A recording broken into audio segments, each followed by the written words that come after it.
Hello guys, welcome to Rise Up with Abhishek. And today we are continuing our part 2 of sandwich grabbing game on Scratch. So we have already covered part 1. If you've not seen the part 1, so please see the part 1, then continue with the part 2. So let us start. So far what we have completed is we have our player we have a player. The player is able to touch the food. It is able to move. And food, if the player touches the food, it again spawn at the random location. So this is part 2. And in part 2, we will cover some extra features like score, time, start button, and many more. So let's start. So now what do we want is the start button. So we want the start button and we want two backdrops, one for the playing game and one for the starting game. So first let's complete the design fast, then we'll continue.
So guys, what we have done till now is we have created a start button and completed designing of a start button. We have two backgrounds, backdrop 1, backdrop 2. One for the starting, means when we will click on this start button. Second for this, when we are in the gaming mode, means when we will start playing. So let's code for the start button first. Whenever the green flag will be clicked, it will just visible to us. Show. And whenever this particular start button, this particular sprite is clicked, it will be hidden and broadcast a simple message: start game.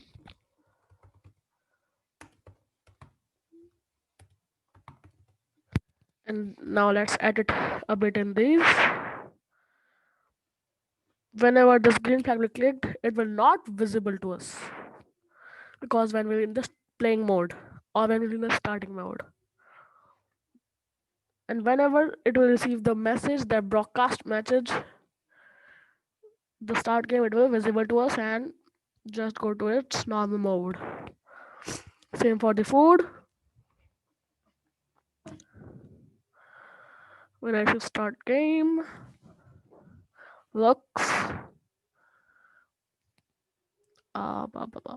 Okay, a bit more. show, hide. So if I now start playing, so you can see start and I am start playing. So one more thing, we have to also cover the background, means the switching of the background according to the mode. So we go to code for the background. By clicking this, we have to code for background. When this is clicked, switch backdrop to backdrop 1. And wait, events when I receive start game, switch backdrop to backdrop 2. Simple. Start game, start. So this is the backdrop switching. Now we have to cover the score part. For whenever this will touch the taco, it will give us an amount of score. So let's create a variable. We can delete this by default my variable, or you can name it as score.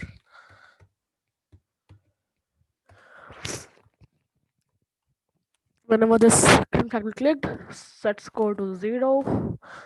Whenever this it will touch the player, set score change score by 5. Start my game, start. Okay, it was not visible to us.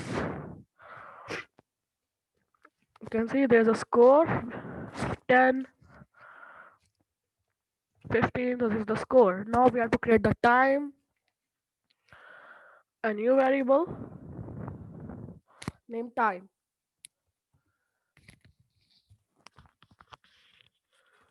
So whenever this will be clicked, time to 60,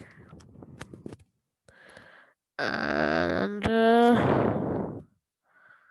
we will. So let's create a different when I receive start game. Left when I create a second forever loop, then I will wait 1 second.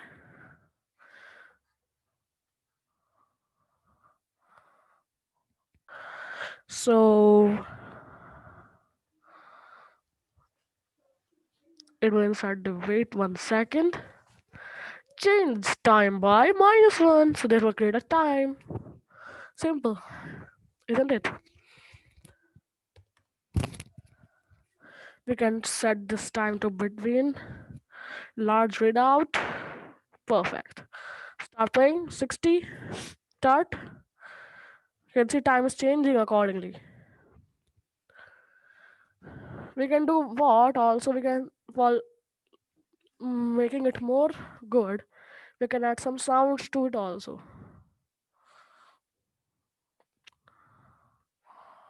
Pop. Have you listened that? Pop. And when it will touch it, the sound.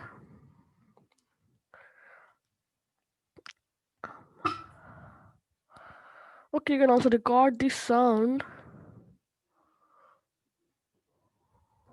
Or you can add a sound also. Effects. No. This is fine. Coin. Coin. Start.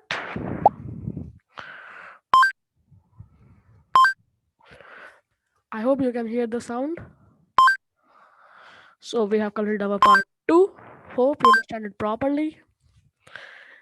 And if you have not seen the part 1 again, so please see that. I will give the link of part 1 in the description also.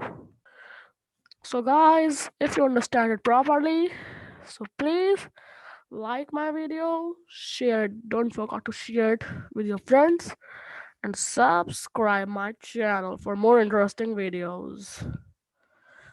See you soon. We'll catch you next video. Till then, bye.